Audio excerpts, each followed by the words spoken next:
A bandeira municipalista aqui na ANC, com o Olhar Municipal, sempre trazendo pautas de interesse das gestões, dos legislativos municipais e, claro, das sociedades que recebem os benefícios das orientações desses poderes e da imprensa especializada, como é aqui o nosso caso na ANC, que abre esse espaço às quartas, 20h30, exatamente para tratar sobre municipalismo e as mudanças necessárias para que o tão sonhado desenvolvimento municipal aconteça. E hoje comigo meu amigo Jordano Mota, ele que é contador dessa área pública, é advogado, dentre outras especialidades, todas elas voltadas para o bom assessoramento da coisa pública, para que os prefeitos, os presidentes de câmaras, os vereadores de um modo geral, possam caminhar de acordo com o que manda a legislação. E hoje a pauta não poderia deixar de ser diferente.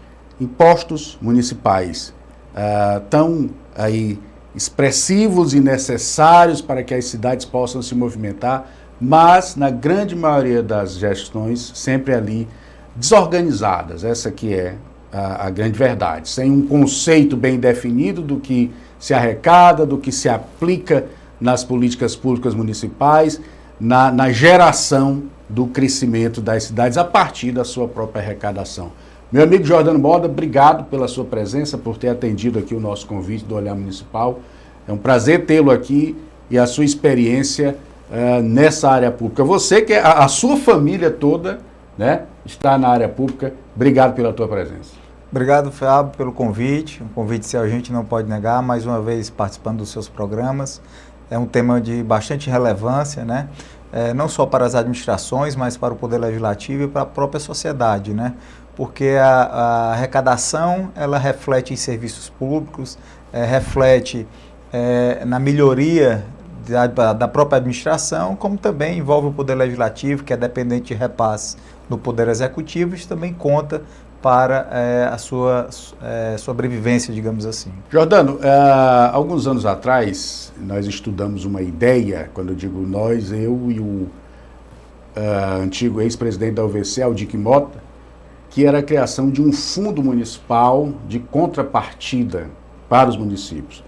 Um valor, um dinheiro que o município poderá ter se criar esse fundo para exatamente fazer as contrapartidas de projetos estruturais, de outros projetos em nível federal que exigem contrapartida.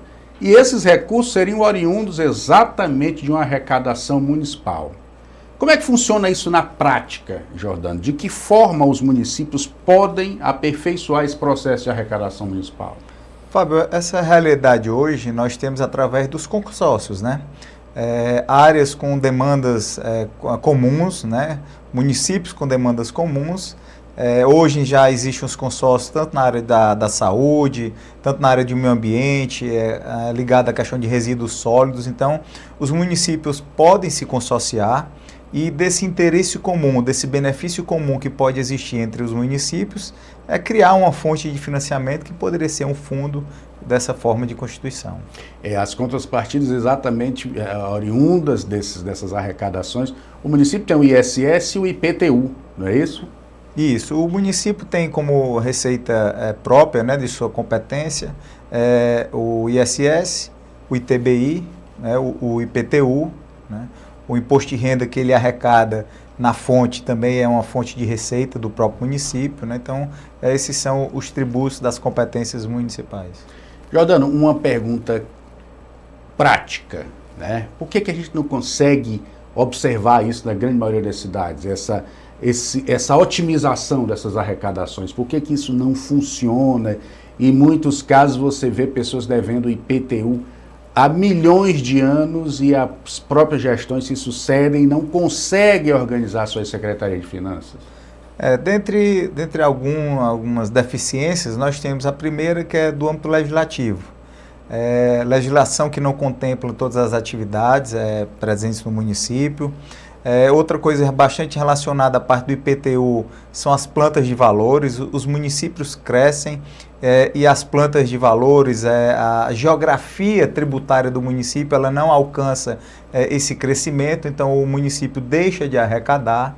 Então, é uma das principais fontes, é o quê? É a deficiência na legislação sobre a forma de como cobrar, a deficiência de um grande imposto que significa para vários municípios, como é o IPTU, que tem um valor bastante significativo, e dele também decorre a figura do ITBI, que é a transferência desse patrimônio, e também, como você colocou, os municípios deixam de cobrar valores da sua dívida ativa. Então, valores significativos, uma obrigação que se tem, que é cobrar, e muitas vezes os municípios negligenciam sobre essas cobranças. Algumas vezes por conta dos valores que são irrisórios, mas também por uma falta de cultura, tanto da devida instituição e cobrança desses tributos. É uma coisa que muitas vezes parece que fere princípios políticos, né, ou politiqueiros, vamos dizer assim, cobrar dos munícipes o IPTU e as outras atribuições. Mas também falta uma questão de educação financeira, de mostrar para as sociedades que estão ali precisando dos serviços públicos bem prestados, mostrar para esse povo que sem arrecadação, sem dinheiro, não tem como desenvolver as políticas públicas. É verdade, isso passa por um processo, Fábio, cultural. Essa obrigação, digamos assim, até porque não é recente, vem desde a própria Constituição de 88, ao instituir os impostos, mas somente com o advento da Lei de Responsabilidade Fiscal, que chegou a tornar até crime essa omissão na arrecadação, omissão de receita, é que se passou a procurar mitigar um pouco essa cultura de não cobrar, de não instituir os impostos, por conta do quê? Principalmente sobre o aspecto político. É muito ruim você cobrar de um correligionário, é muito ruim você estar cobrando impostos, mas eu digo principalmente, pior do que cobrar os impostos é não reverter em bom serviço para a coletividade. Então, a partir do momento que você tem o imposto e tem a contrapartida, eu acho que minimiza um pouco desse impacto negativo que a população tem com essa cultura de cobrar os impostos. Então, eu acho que vem muito de um reflexo de eu pago meus impostos e não vejo um retorno. Então, eu acho que parte muito disso, que precisa, a partir dessa educação tributária e a partir de uma melhoria na aplicação desses recursos, desconstituir essa imagem negativa da cobrança de impostos. É importante até para que se possa pensar em progresso, de verdade, né? Por exemplo, com a reforma tributária que bate as portas aí com as suas mudanças, né, Jordano? Muita coisa mudou ali e vão ser colocadas em prática, em evidência de forma progressiva, né? Os municípios vão perder com isso, com esses princípios das ações da reforma tributária? Toda reforma, até antecipando para você, quando a gente estava aqui em off, nenhuma reforma tributária ela vai diminuir a arrecadação, seja do município, do estado ou da União. O que os municípios têm que fazer é o quê? É se preparar, né? Nós vamos ter um período de gradual implementação dessa reforma, ela está com o início previsto para 2026, já para finalizar e iniciar com sua completude, pelo menos isso é que está previsto, em 2033. Então, são as duas principais e significativas mudanças no cenário tributário nacional. A primeira é a constituição do IBS, que é o Imposto sobre Bens e Serviços. Esse imposto visa, de certa forma, unificar um imposto municipal, que é o ISS, e o ICMS, e também a contribuição de bens e serviços, essa já envolvendo contribuições e tributos de natureza federal. Então, o grande intuito dessa reforma tributária é que se quisesse criar aquela situação do imposto único, né, que na verdade são dois, mas isso também não vai trazer aqui o exemplo no caso dos municípios. O único imposto que será afetado por essa reforma será o ISS. O IPTU continuará sendo cobrado, o ITBI continuará sendo cobrado, então não há uma unificação do ponto de vista municipal, por exemplo. Essa unificação, ela na teoria seria uma simplificação desses tributos e até um entendimento melhor por parte da sociedade? Uma das tentativas previstas nessa reforma é evitar aquelas guerras tributárias entre os estados, outro, isso, né? A procurar unificar a questão das alíquotas. Hoje você vai ter, você tem muita incidência do imposto sobre serviço, por exemplo, do local onde a empresa está sediada, né? Existem algumas divergências tributárias e a reforma veio para incidir o imposto no local do consumo. independentemente de onde a empresa esteja sediada, independente de onde foi produzido aquele bem ou serviço, então a tributação ela se dará no consumo. Isso vai privilegiar, no primeiro momento, aqueles municípios que têm um consumo maior, que têm uma renda per capita maior. Sobre a questão de compensações, existem mecanismos previstos na legislação para que no primeiro momento hajam compensações para que não haja prejuízo nem para estados nem para municípios. Então são ações que não deixam de proporcionar ao cidadão comum várias interrogações, né?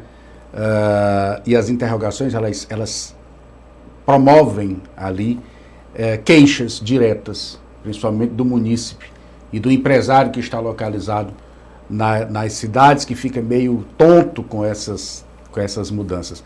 Mas o que é importante saber?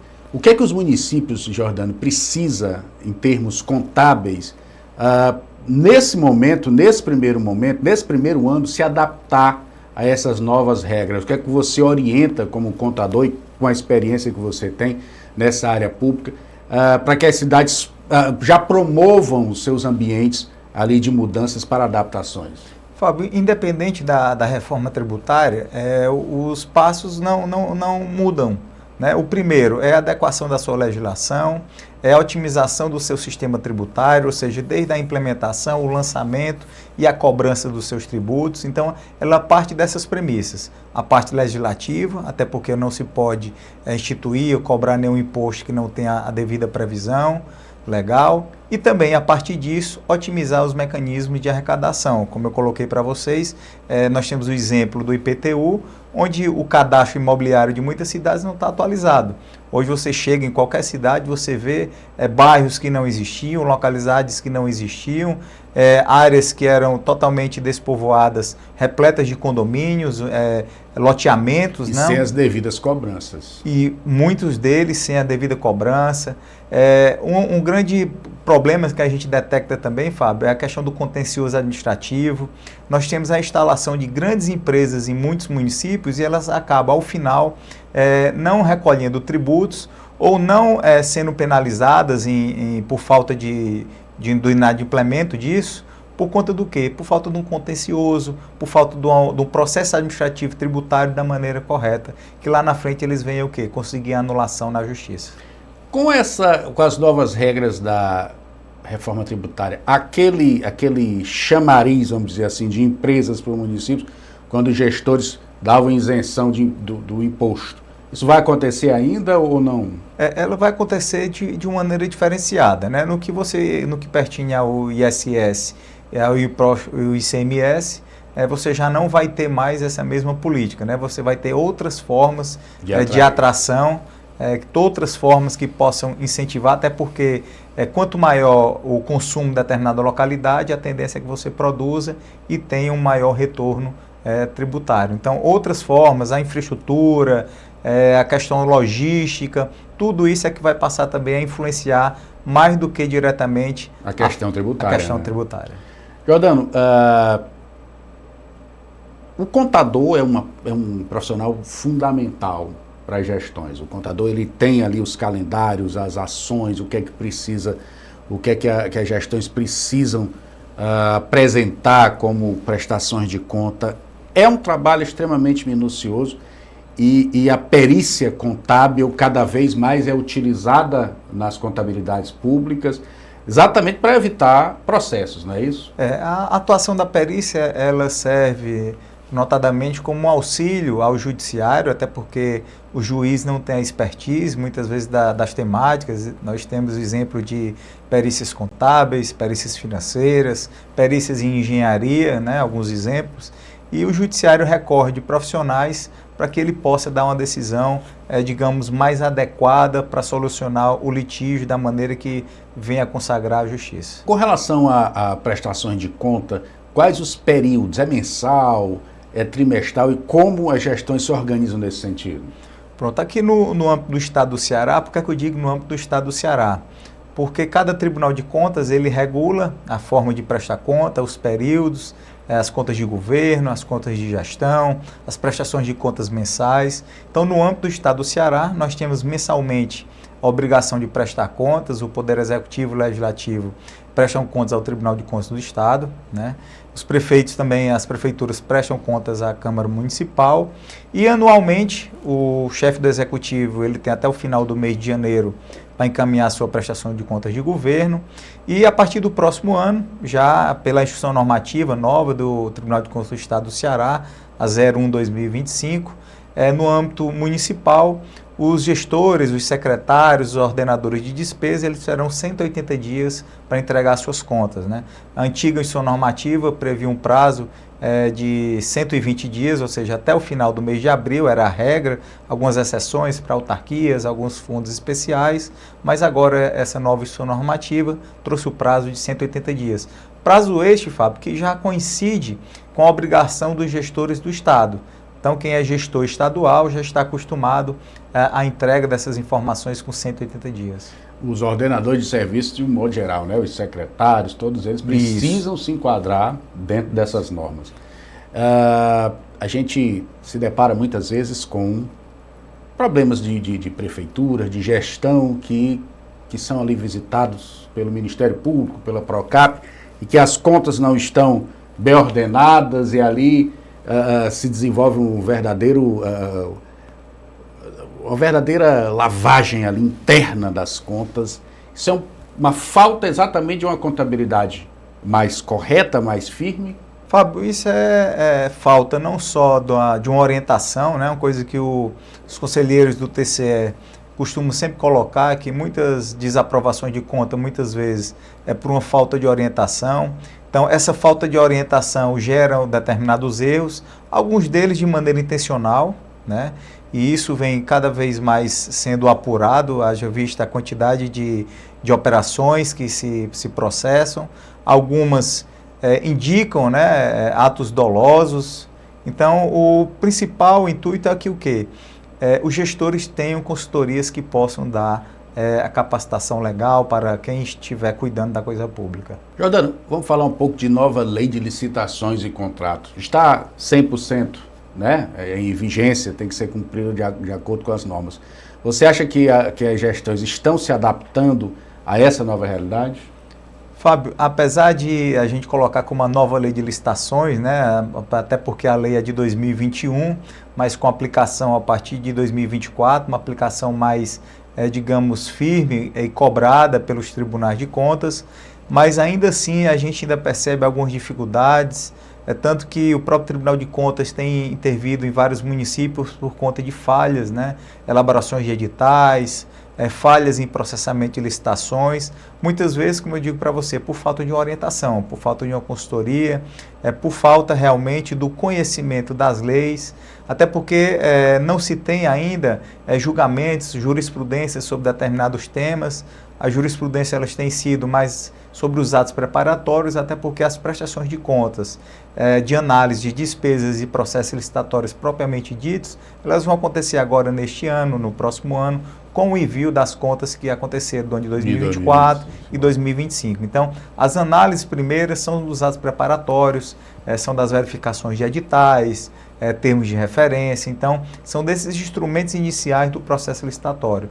O processo como um todo, somente quando há uma representação ou quando houver o julgamento dessas contas. Mas a gente percebe ainda uma certa inquietude, digamos assim, pelo fato do conhecimento não ser tão amplo, né, nessa área de licitações. São interpretações diversas, né, essa legislação, que essas interpretações elas levam a esses erros, muitas vezes não de propósito, mas cabe um artigo, não cabe aqui, de uma determinada tomada de preço, né? E aí acaba que emperra um pouco também as aquisições, as contratações de serviço que poderiam ali melhorar a vida do município. Você já vinha com o costume de mais de 20 anos com a legislação e de repente você se depara com a nova. Então até que você possa se acostumar, você ainda pode ter alguns vícios, digamos assim, da legislação anterior. Algumas coisas você ainda quer dar andamento como a legislação anterior. E a mesma coisa vai acontecer também, Fábio, com a própria reforma tributária, né? Então, assim que ela estiver sendo implantada, ainda vão ocorrer algumas situações, tanto que o prazo de adequação foi dado, são de 7 anos, então os estados, os municípios, a própria União, terá 7 anos para a implementação total dessa lei. Então, a lei de licitações, digamos, obrigatoriamente, ela está com 2 anos, então ela está iniciando realmente esse processo de, vamos falar, de uma transição. Lenta, né? Muito lenta. Como tudo que se refere à burocracia. Burocracia é um processo lento, a gente sabe, nós que lidamos com esse dia a dia, tanto de municípios como também na questão empresarial, a gente se depara com essas mudanças e as adaptações, elas são complicadas de verdade, e em se tratando de Brasil, parece que essa realidade é um pouquinho mais difícil. Jordano, onde é que a gente te acha nas redes sociais para que você possa ser mais visto exatamente pelos gestores, pelos presidentes de câmaras, tanto aqui como do Brasil? Como é que a gente encontra Jordano Mota? Fábio, nas redes sociais a gente vai encontrar aqui na ANC, na rede da União dos Vereadores. É fácil de me encontrar no meu escritório, no meu telefone, no meu WhatsApp, mas Instagram... É um homem avesso ao Instagram. Sabe como é fácil me encontrar. Então, quem tem meu telefone, quem tem meu contato, a gente está sempre presente, né, nesses órgãos, então é muito fácil encontrar a gente, não necessariamente na rede social. Eu ainda sou daqueles que prefiro o contato pessoalmente. Né? Eu também. Bom, foi um prazer receber Jordano Mota, sempre uma aula de números e de boa gestão. Você prefeita, presidente de Câmara, deve estar sempre atento às suas obrigações fiscais, às ações que precisam acontecer para que as gestões caminhem de forma regular, ordenada e voltada para oferecer à sociedade que você representa o que se tem de melhor no crescimento, no desenvolvimento e nas prestações de conta. Fábio Tágera, Olhar Municipal, hoje com o Jordano Mota. Esse programa vai ficar disponível aqui nos canais da ANC, a rede mais municipalista do estado do Ceará, para que você possa, em casa, com calma depois, ouvir e assistir as informações nossas, hoje com o Jordano Mota. Obrigado e até a próxima oportunidade.